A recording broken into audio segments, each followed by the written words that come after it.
I'm going to share just a little bit more information about Stanball Ness here just for a second. Some numbers for you to quickly absorb.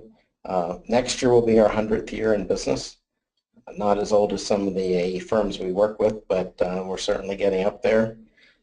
Just a little bit more about us. But I want to start off by learning a little bit more about you. So I'm going to turn it over to Kaylee Peterson, who's going to put out the first poll question. What size is your firm? Please select one from the below options. You have 4 of them there. We need about 85% to move on, and then I will give the results to Scott.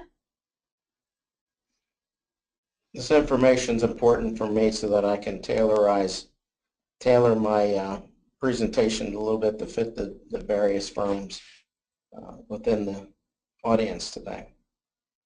So we're at 78%. We need about 5 or 6 more.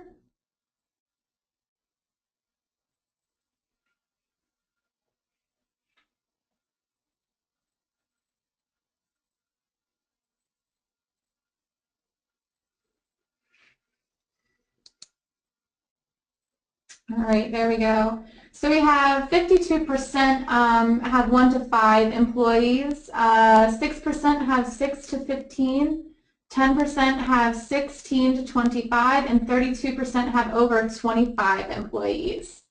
Great. So we have quite a mix of organizations, so try to adjust my comments accordingly. 4 things we're going to focus on today as we, here we go. First of all, cultivating client relationships, which is extremely important in all professional service organizations. Managing project scope more effectively has a huge impact on our ability to be as profitable as we'd like to be. Accuracy of estimates, which, if we don't have accurate estimates, it's hard to make money on our projects or to hold our staff accountable in terms of the effort that it takes to do the projects. And then developing a proactive approach to resource planning, keeping our people focused, keeping our utilization where it needs to be, and so forth. So managing relationships is where it all starts. I changed the order of the presentation. Typically I talk about this last, but particularly with architects, that relationship with the customer is so important, so extremely important, and what we do up front when we're working with new clients or even existing clients to strengthen and build that relationship drives a lot of our either success or failure in all the other areas that we're going to talk about today. One of the tools that I have come across that I think is very effective and something that we try to do with our clients, because our business is similar to yours. We aren't as creative, hopefully. Creative accountants tend to go to prison, but that whole upfront contract and understanding with our client. I didn't come up with this. I didn't create it. I found it on a blog called Life of an Architect, and I thought, wow, this is really puts into context or into text what it is that we need to accomplish with our clients before we ever start to do any work, before we ever do any design, before we ever talk about project cost. We need to have an upfront relationship or understanding with our client that basically says, here's how we're going to work together as a team. The most successful projects, in my experience, are those where the architect and the customer, the owner, work as a team to design the project. So it starts with, okay, I, the architect, I'm going to treat you, my customer, my friend, fairly with fees, and you're not going to waste my time. Pretty straightforward and pretty common sense, but how often do we find that when we're dealing with clients, they make us wait? We ask for information, they don't get it to us till a week later. keeps the project from moving ahead accurately, or excuse me, quickly and timely. And every time we have to put something down and pick it up again, it costs us money.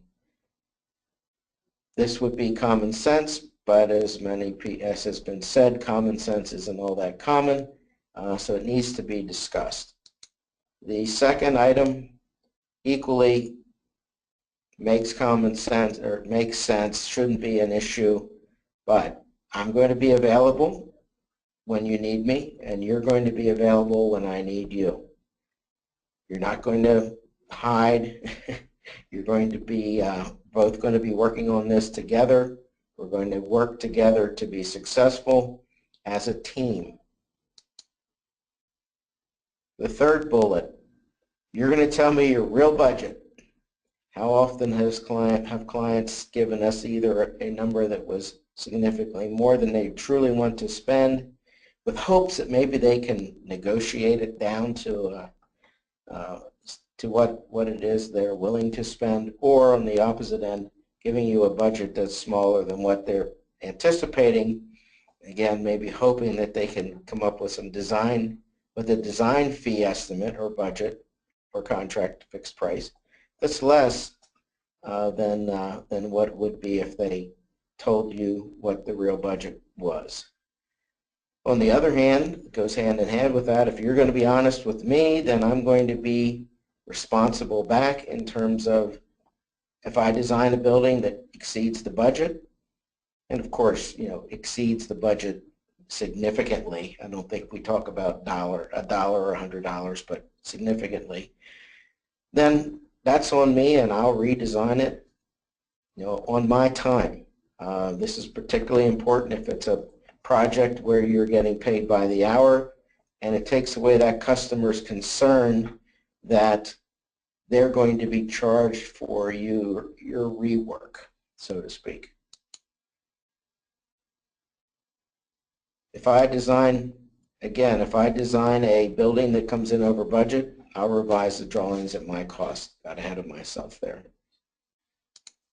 At point number 5, or item number 5, if I tell you that the change that you're asking me to do is going to make this project go over budget, and you tell me to go ahead and do it, then want me to revise the drawings later, that's on you.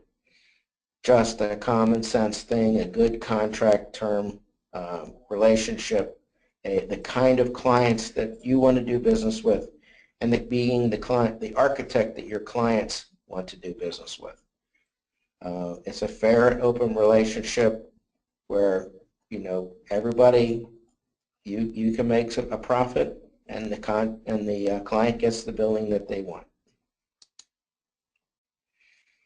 Number 6, if you tell me that your budget's $500,000, make sure that includes professional fees, landscaping, other costs that are not included in that are often forgotten by the owner when they're thinking about a building, and that there's money in there for contingencies, because there's always going to be contingencies. And then lastly, we're going to talk about what's in the scope of the project for the budget, and we're going to have an understanding of what that is. It's important that you discuss these things face-to-face with your client. Yes, you can put it in the contract, you can put it in an email, but the point is, this is something that you should have face-to-face discussion about, so that there's no doubt that the customer has read it. If it's buried in the contract detail, don't count on them having read it. If you have this up front and everybody's on the same page, you're going to have a much better relationship. So if we've gotten to this point, we're in good stead, everybody is comfortable with the relationship, then you can really start to get into the project itself. And this relationship is so important because you have to find out, as you know, what's the client's expectations with respect to budget, functionality, and aesthetics. Not every project's the same. If you think about just, for example, Hyatt hotels and resorts. They have 13 different brands. You have everything from the Hampton Inn and Suite to the Taj Mahal, so to speak, the very expensive resort. And of course, the budget to design those and as well as the aesthetics are going to be significantly different. So before you can really even begin to talk budget, you need to understand what it is that the client's expectations are. Dilbert, I sort of get a kick out of their, because their cartoons are often so much on point, but this particular one, the customer is asking for an estimated project, an estimate for the project, but they don't have a scope or design yet. So they get an estimate. The customer asks, you don't know anything about my project, and that makes two of us. We want to avoid that situation, obviously. Now, aesthetics and functionality, I don't know much about. That's your area of expertise. But let's talk about budget and scope. If you happen to be a golfer, which I am not, but I've been told that the trick to winning a bet, a golfing bet, is negotiating the number of strokes before you ever hit the ball. And I believe that the trick to a successful and profitable project is to negotiate a budget that's going to allow you to be successful. And some of the major drivers of cost are the number of meetings and the number of iterations that you have, that you're going to have during the process of the project, as well as managing out-of-scope work. So talking about a little bit about meetings and iterations. Think of this not as a staircase, but as money going down the drain.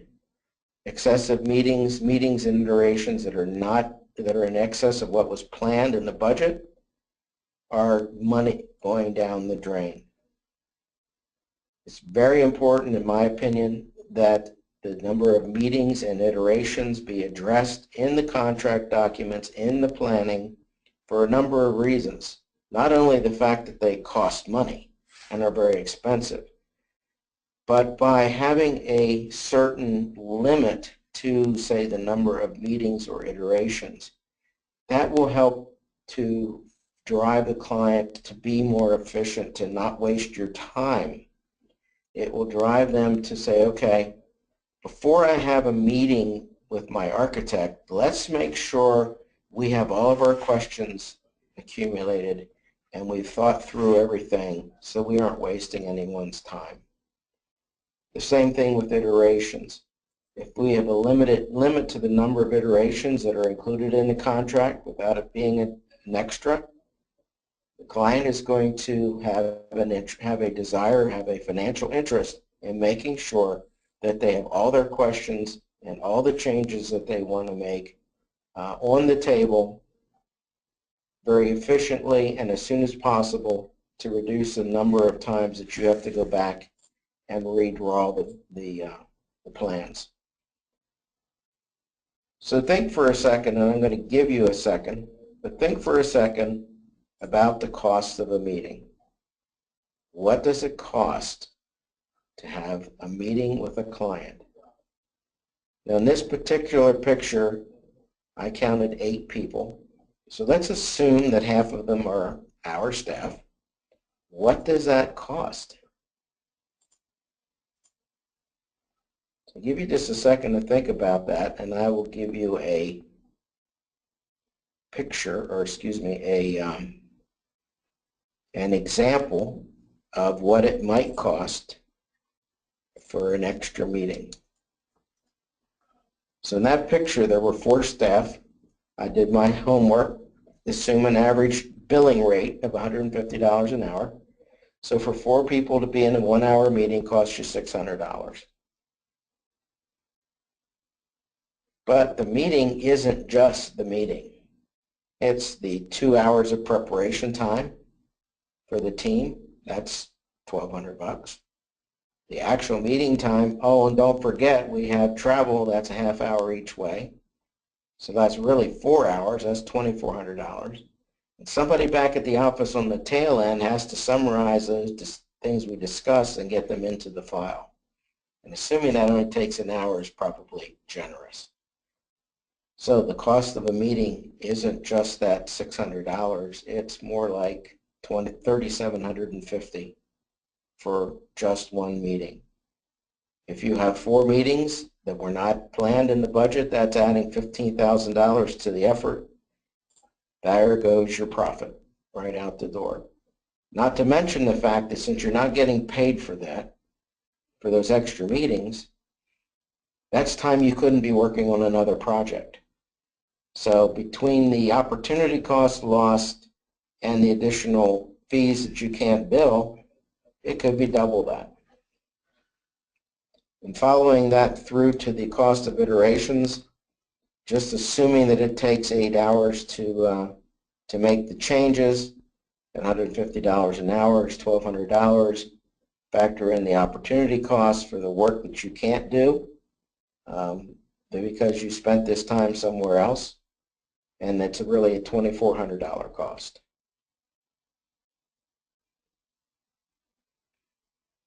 So before we move on to the next section, let's just another question for you.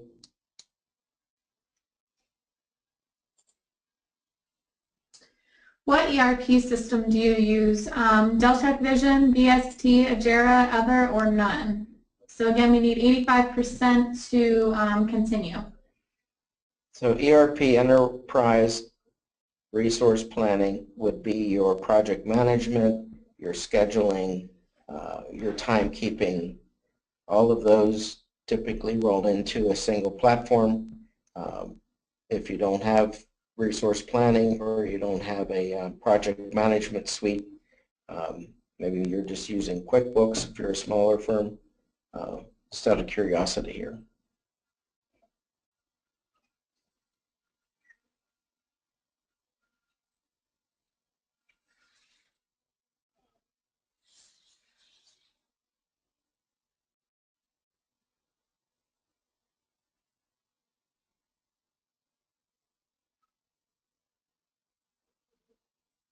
We need about 4 or 5 more people to answer.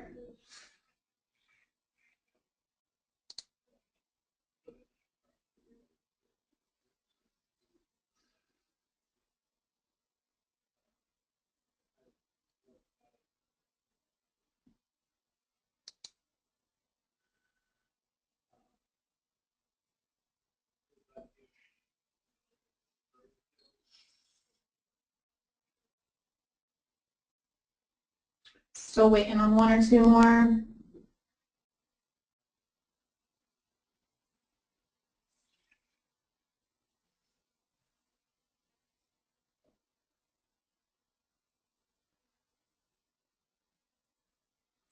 Alrighty, there we go. So 24% use Deltek Vision, 3% use BST, 11% use Agera, 18% use a different platform rather than the ones that are stated, and 45% don't have a ERP system.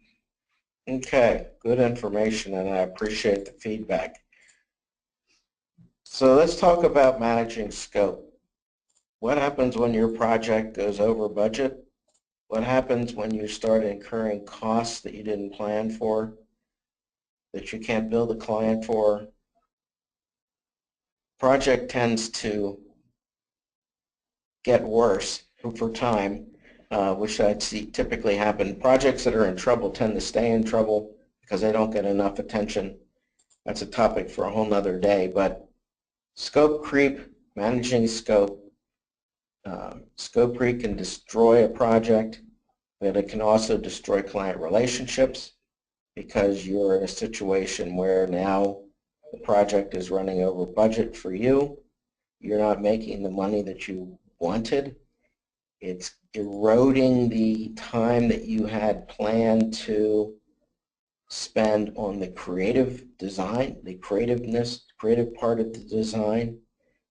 At the end of the day, it can make it impossible for firms to continue because of eroding profit margins. Scope creep is the single biggest financial issue that we see with architects, engineers, CPA firms in general. We all tend to not do a very good job of managing additional work. The only professional service firms that don't seem to fall into that category are attorneys. They bill for every minute they spend on the project. So what does scope creep cost? This is actually a little scope creep calculator from AEC Business Solutions. We're a strategic partner with AEC Business Solutions to provide online project management training for architects, and we work with as a facilitator and trainer, so we get to use their materials. So let's just say your firm does about 125 projects a year, about $25,000 per project, and you estimate that somewhere around 5% of extra services on the average project don't get billed. So what does that mean to you in terms of dollars? $156,000 in lost project revenue. That would be nice to have. That would go straight to your bottom line and would allow you to fund things like nicer facilities, maybe bonuses for employees, maybe a little bit richer benefit plans.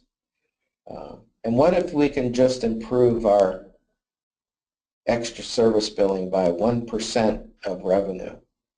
So based on this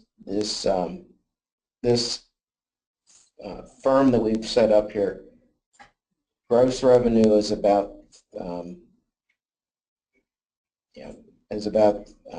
million, $3.1 million. A 1% improvement is $31,000.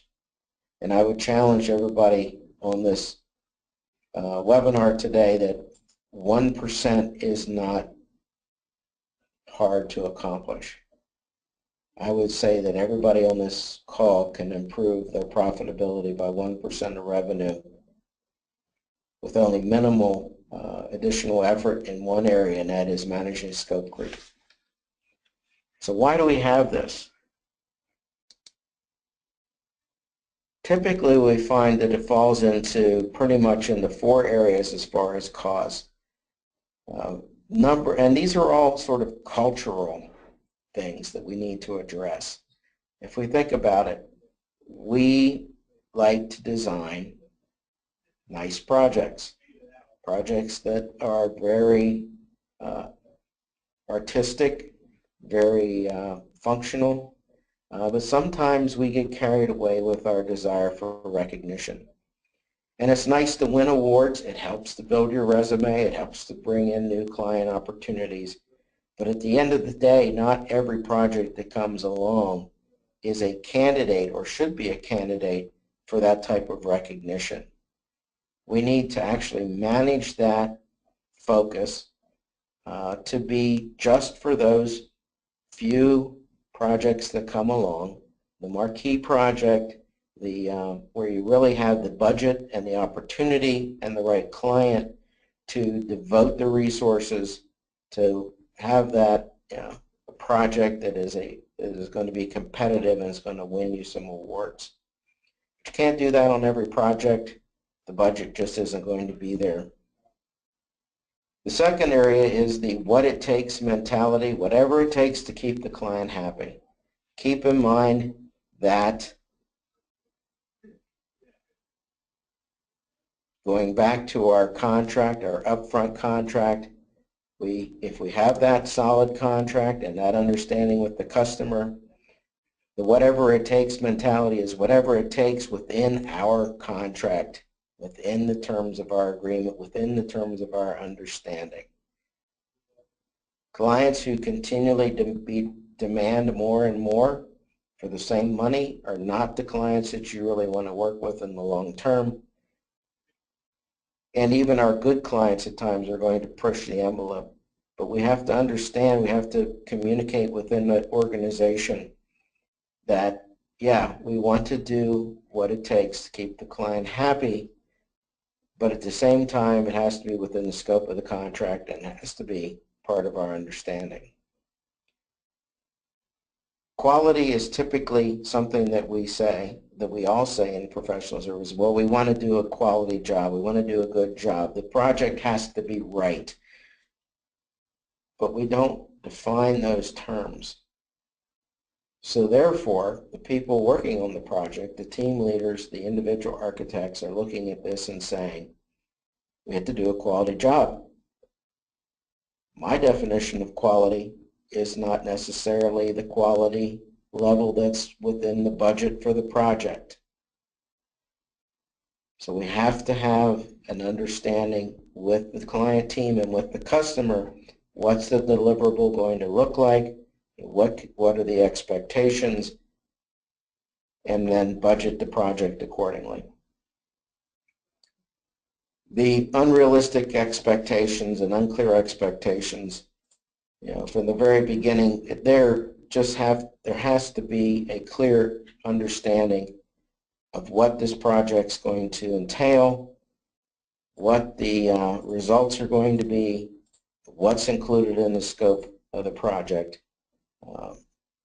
Because if you don't have a clear understanding up front, you're going to have a very difficult time with the customer when you want to charge them for extra services. Their perspective is that it should be in the contract, in the proposal, in the budget. So it's very important to make sure that there's a clear understanding of the terms of the agreement and what's included and what is not. So how do we attack this? How do we deal with scope creep? There's really 5 things that I would suggest that you need to do right off the bat. Number 1, you have to have a clear understanding within your organization of what is in the scope of the project and what is not in the scope of the project. If my team does not understand the scope of the project, then they aren't going to be able to identify the extra services. The same with the customer. If the customer doesn't understand what's in the scope of the project, and then you want to bill them for extras, there's going to be a problem. Secondly, written policies and procedures. These policies and procedures for managing and controlling out-of-scope requests from the client are very important. Make sure that your staff and your clients understand what the game plan is, what the rules of engagement are. How will an out-of-scope request be handled? Who in our organization and who in the client's organization have the authority to approve additional work orders, additional out-of-scope work, changes to the design plans, all of the things that can impact the cost and timing of the delivery of the product, of the design. And of course, I sort of alluded to, but all of these communications need to be and include the client so they understand what your policies are and you understand what their policies are. And as I mentioned earlier on, don't count on the client to have read all of the items that are in the contract. I'm as guilty of that as anyone else. We look for certain things that are important to us, and a lot of the rest of it we say, oh, that's boilerplate, I don't need to read that. That's why it's so important to have that upfront discussion with the client. And all of these things are really important because unscheduled work, out-of-scope work that we're not getting paid for takes away the time that we would normally devote to looking at the aesthetics of the project, being creative. And if they don't take away from it, then they just reduce the profitability of the project and the organization, which ultimately is going to degrade your ability to invest in the right people and tools in order to provide the greatest product to your customers.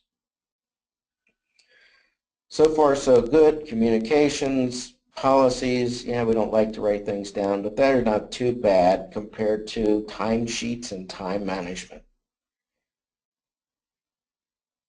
We sell time.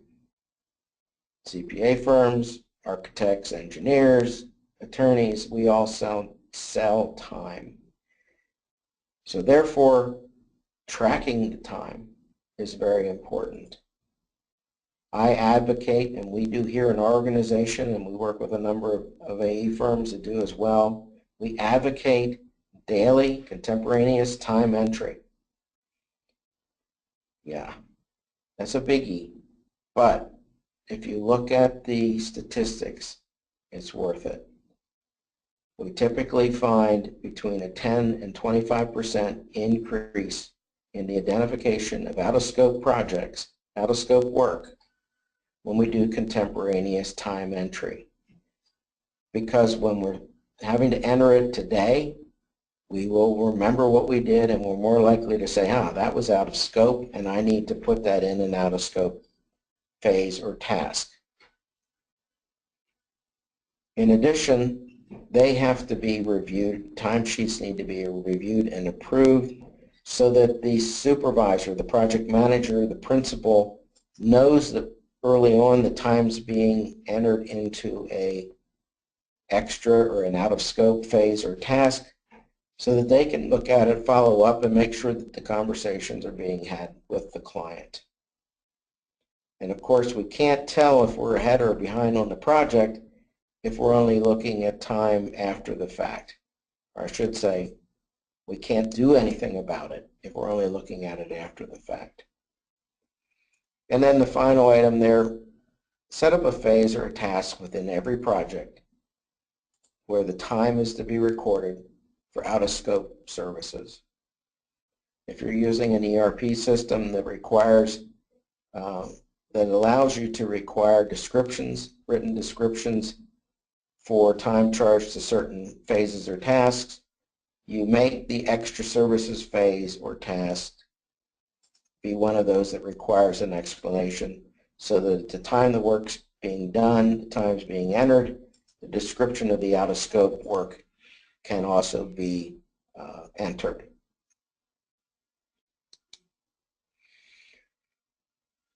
So Gerald Arpe, former chairman, president, and CEO of AMR Corporation, was quoted as saying this: "We cannot make a profit unless we take care of the customers, and we cannot take care of the customers unless we make a profit."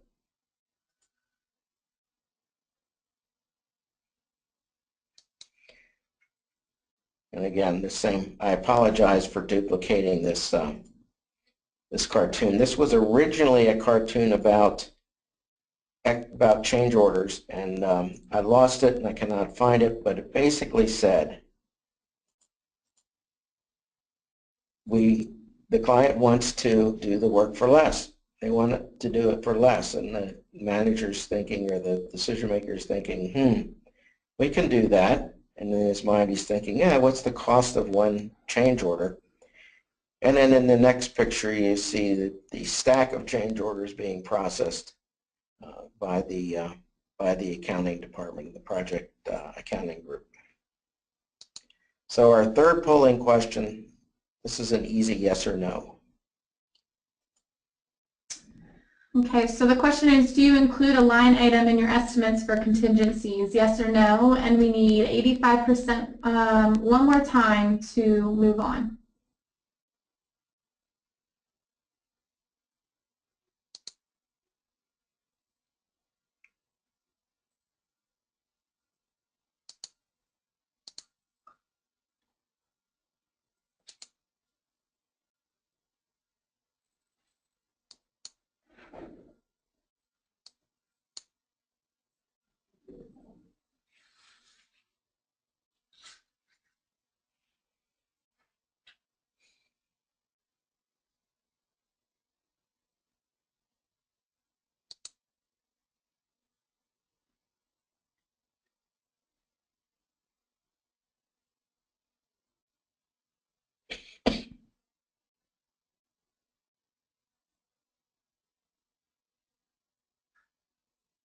We need a few more to answer. We're only at 64%.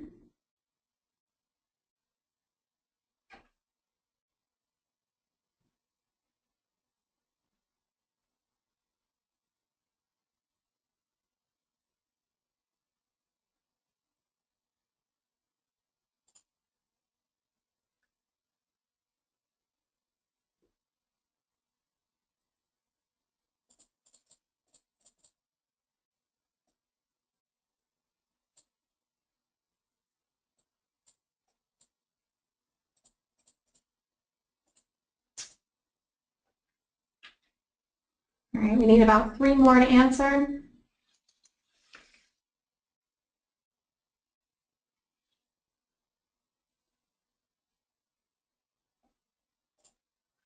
All right, so we have about 71% that said yes and 29% that said no. Great. That's actually a better result than I had anticipated. I didn't expect it to be that high, so for the 71% of you who are budgeting for contingencies, I would congratulate you. For the remaining 29%, let's think about that as we're talking about estimating and what the challenges can be with estimating and what causes our estimates to not necessarily be as accurate as they'd like to be. It's very important that we break the work into phases and tasks in order that they be at the start of the project, so that we know what the timeline is going to look like, and that's all part of your work breakdown structure. It determines the skill levels and the labor categories that are going to be accomplished for each task required, the management of subcontractors and how that's going to fit into the plan. We need to calculate the number of hours that are going to be required for each phase and task, and then this all builds up into our total cost of the project. We find that usually there are 6 items that have a significant impact on the accuracy and the validity of our estimates. And then the very first one is the use of inaccurate spreadsheets. Excel is a great tool. However, if you follow what goes on or you read the Wall Street Journal, an article a year or so ago about the fact that so many Fortune 500 companies do so much of their analysis and so much of their calculations in Excel, and that those Excel spreadsheets tend to be fraught with errors. Formulas that are copied incorrectly, you thought that every line item was included in the total when you did that sum at the bottom of the spreadsheet, but you missed one. Now the number is incorrect. So properly designed spreadsheets that are controlled, that means is that every time you want to do a new estimate, you have to go to the site within your file structure where the standard template is and start from scratch. That allows you to make sure that you're using the spreadsheet that has been vetted, that it doesn't have any errors in it, that it includes the correct rates, that it includes the correct rates, the correct overhead if you're doing a cost type contract, but that it's accurate and it's going to produce a good result. The one that's sitting on my desktop that I use over and over again, that I did something special to make it easier on that prior project, that, I forgot I did that. So now every project that I estimate using that spreadsheet is going to be designed, or is going to include that special thing for that one project. The next big area, and we've talked about this earlier, is not accounting for or underestimating the number of meetings and preparation time and the number of iterations that are going to be in this project. Those are very expensive things to overlook, and if we have that upfront discussion with the customer in terms of what is involved and what we think the number of meetings should be and so forth, and it's easy to plug that into the estimate. The next is the guy, the gentleman, the lady doing the estimate doesn't use the proper mix of staff. We have to be realistic about who should be plugged into this project. We can't, the tendency is to assume, well, we're going to use the less expensive folks on this design project. And, instead of using that $150 an hour average rate, this is going to be loaded up with a lot of younger architects, those who have not received their certifications yet. We can use $125 an hour. But if that doesn't reflect what's actually going to happen when it's time to do the work, then you're starting off in a hole. You've not budgeted for or contracted for enough money to cover the actual costs that are going to be in the project.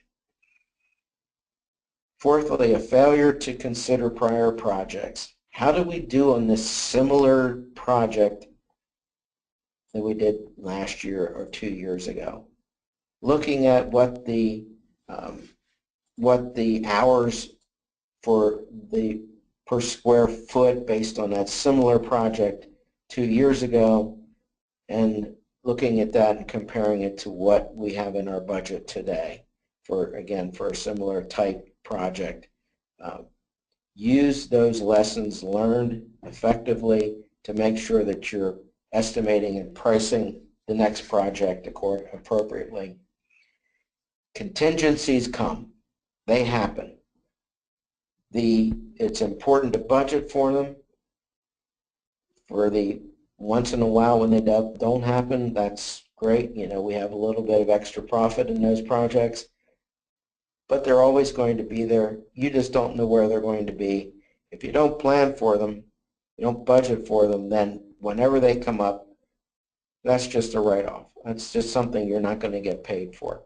And so it's important that you have something in the project for contingencies. And then finally, no senior management review. Whether you're a 5-person firm or a 1,000-person firm, somebody needs to be reviewing everybody's estimates. And that level of review will vary depending on the size of the organization, but somebody needs to be looking at them and improving them, and somebody who's responsible for profitability, who's going to take that role take the role seriously and focus on, do we have the right numbers in this estimate? And then finally, we'll talk about resource planning. What is resource planning? And very simply, it's assigning staff appropriately and manage time well to increase the likelihood of success. Very simple, very basic definition. And I've got to get my cartoon in here. And I like this one. I'll give you some more help. I got one that's on maternity leave, and one's in the hospital, and one doesn't start for another month. Is there anything else you need? Please don't hesitate to ask. Hopefully that never happens in our shops. But talking about resource planning, this is very difficult to do well without some kind of project scheduling and task tool. Whether it is using like Microsoft Project or some similar tool, it could be as simple as we call painting your Outlook calendar for the when you plan to work on a project, so that the project management group or senior management can look and see who's busy, what projects are they going to be working on, and then using that to manage to look for the gaps, to look for people who need work, and to make sure that you're keeping your folks busy. Utilization, that is the percentage of hours that are actually percentage of hours worked that are actually chargeable to projects, is one of the key performance indicators in any any professional services organization. But keep in mind that that is what we would call a lagging indicator. The leading indicator is looking at people's schedules and seeing that they have work, chargeable projects on their schedule. You know, the ERP systems that we mentioned earlier, all of those have some kind of a project scheduling tool that allows you to manage your people, make sure that they're busy, gives you that real-time bird's eye view into project status, all those important things. Take training to boost your project management skills. It's very important. Things like today, learning more about the project management skill set. It's a professional discipline that whether you're an architect, an engineer, or an accountant, you need to know how to manage project teams and what all the skills that go into successfully doing that. And finally, and probably most important, as I mentioned earlier, you need a tool. You need a project management tool in order to make it easier to manage people and look at how they're spending their time, where their efforts are going, and to look for the gaps, look for the people who don't have enough work, look for the people that have too much work, to try and balance workloads, which is going to help with retention and all those other important things. So we're getting down to the end. We have about 10 minutes left. Just briefly summarize some of the things we touched on, and then we can go to questions. Focusing on managing client relationships, having that upfront contract, that discussion with the customer so that everybody's on the same page. Managing scope creep. Make sure that you have an understanding, again, with the client as to what's in the scope, what is not in scope. Communicating that with the team members and having a system to track out of scope work. Accurate estimates. Make sure you have a process in place that requires review of your estimates. Make sure that you have a central warehouse or repository for your templates that are to be used for estimating purposes, so that you're assured that you're using the right information, that the template is accurate and works the way it's supposed to.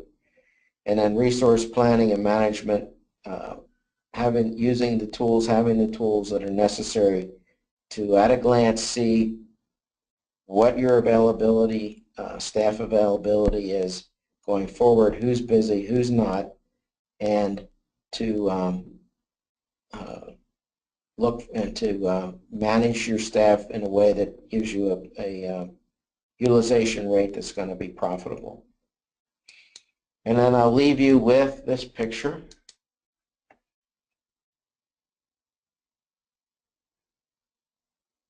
And we'll go to questions.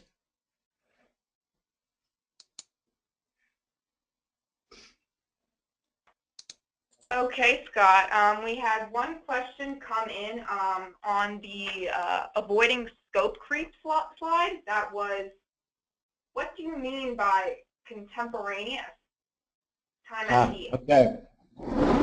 So think about your memory. If it's 5 o'clock in the afternoon, do you know what you did at 8 o'clock this morning? Contemporaneous timekeeping means that you're entering your time as you're doing your work. So if I'm working from 8 o'clock to 9 o'clock on a particular task within this project, and I at 9 o'clock start working on a different task, I go in and I enter my hour to the task that I worked on between 8 and 9 o'clock. It's even more important when you're working on multiple clients.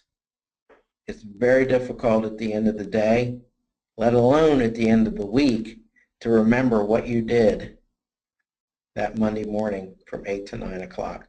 So as best you can, tracking your time, entering your time into your timesheet as the day progresses is going to give you the best opportunity to capture all of the out-of-scope work. If I'm working on a project for 8 hours and 4 o'clock in the afternoon, 5 o'clock, I'm going to enter my time. I don't remember what was out of scope in there. So it's all just going to get charged to the regular scope of the project. Okay. In the same vein, we had another question come in. It is, how do you motivate people to do contemporaneous time entry? Yes. Yeah, and I will tell you that it can be done. Motivation versus corrective action. We use Deltek Vision, and within the Vision software is something called Floor Check. And Floor Check will look at the timesheets and the time entered for everybody in the firm on a daily basis, and if they haven't entered the expected number of hours, which is usually 7.5, 8, whatever it is for in your shop, they're going to get a reminder the next morning that says you didn't enter your time, and a copy of that list goes to our managing principal. When we first started having daily time entry, he would get a list of 20 or more people out of a firm of 75, or I guess we're 100 now. That list now, after a year, is down to a handful, and it's generally not the same people. Because if you're on that list regularly, you're eventually going to get a visit from the managing shareholder, the managing principal, because you're not keeping up with what we call your hygiene requirements. Hygiene requirements are those things that as an employee of Stanbaugh Ness, or insert the name of your organization, you are expected to do. And one of those is daily timekeeping. Usually principals and senior folks are the ones that you have the most difficulty with, and sometimes if you have an executive compensation plan, what we do is, one of the components is hygiene. So if and this only happens once, if at the end of the year, based on the executive comp plan, you were supposed to get a $10,000 bonus, but we're having issues with you getting your timesheets in, and you take a $1,000 haircut on that bonus, generally that will be the last time that issue continues. It just puts an end to it. Okay, thanks for that thorough explanation, Scott. Anyone has any questions? We've got about 3 minutes left in the webinar, so feel free to direct those to the chat box or the question box. Scott, right now we don't have any questions that are on the docket, so we'll just give folks a few minutes to Sure, and if you have a question that you're not comfortable with sharing with the group, my email and phone number are listed here on this slide. Feel free to reach out to me. We'll have a private conversation. I'll be glad to answer any questions that you might have.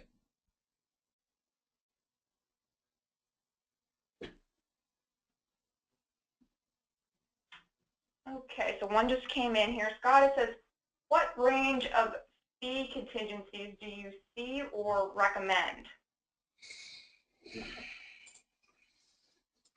Off the top of my head, the number that comes to mind, and I think it's probably too high, is 10%. I would say probably in the 5%, 3 to 5% range. I'd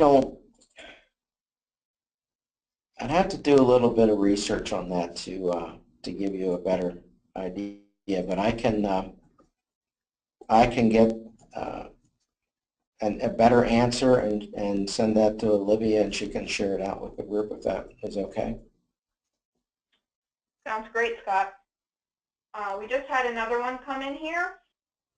Should the responsibility of project time and scope fall solely on the principal in charge and the project manager, or should lower level employees take an active role? You know, I think, and again, I'm an expert on my opinion, but we as an organization, and I've seen this work well in others as well, is to push that responsibility down to and include other members of the team. The more buy-in you get from the group, from the team, in terms of the hours that it's going to take to do the project, to do the work,